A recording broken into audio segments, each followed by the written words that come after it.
Imbis na matakot o mag-alala ang asawa ay nagalit pa ito sa kanya. Lasing ka ba?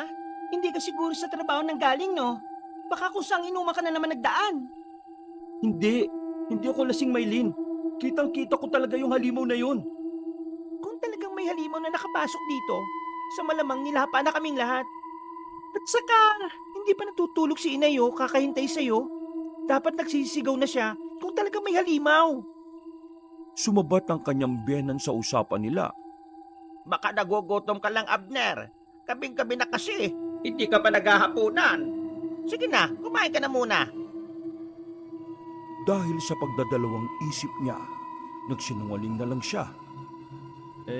Kumain na po ako kanina.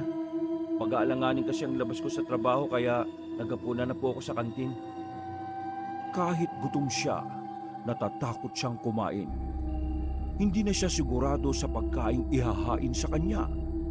Malakas ang kanyang kutob na ang halimaw ay ang kanyang biyenan base sa tindig nito at pangangatawan. Subalit, nagtataka siya kung paanong nakapagpalit kagad ito ng anyo bago pa siya makapasok sa bahay. Dumiretso siya sa kusina matapos itabi ang hawak niyang kawayan. Kumuha siya ng tubig at uminom. Pero ginawa niya itong dahilan para tingnan ang paligid. Ang pakay talaga niya ay makahanap ng ebidensya sa kanyang mga nakita.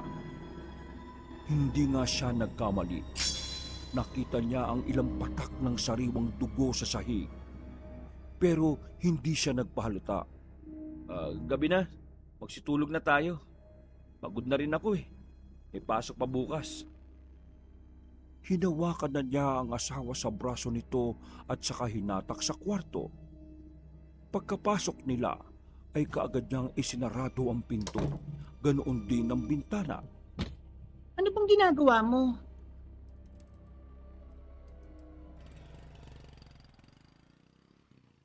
Dahil sa nangyari, hindi mapakali si Abner. Hindi mawala sa kanyang isip ang nakita. Nagpaalam siya sa asawa na gagabin ulit ng uwi. Subalit, maaga siyang umuwi galing sa trabaho. Inubos niya lang ang oras sa pagmamanman sa kanilang bahay. Gusto niya talagang mahuli ang halimaw.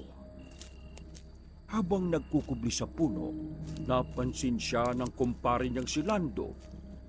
Nilapitan siya nito at kinausap. Oh, anong ginagawa mo dito sa labas, pre? Outside di Kulambo ka ba? Hindi pre, paano? Kagabi, nakakita ako ng halimaw sa bahay namin. Kaya nag-aabang ako ngayon sa pagbabalik niya. Kailangan ko siyang mahuli bago pa mapahamak ang mag-ina ko. Bakit, pre? May pinag-iinalaan ka ba?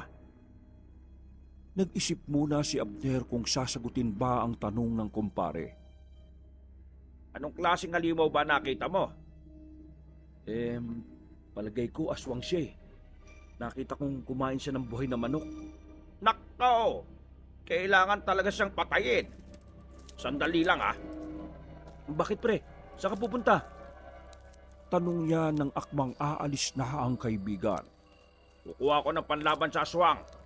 Ang lakas ng loob mong magbantay pero ang dala mo lang na panlaban yung kawayan na titak.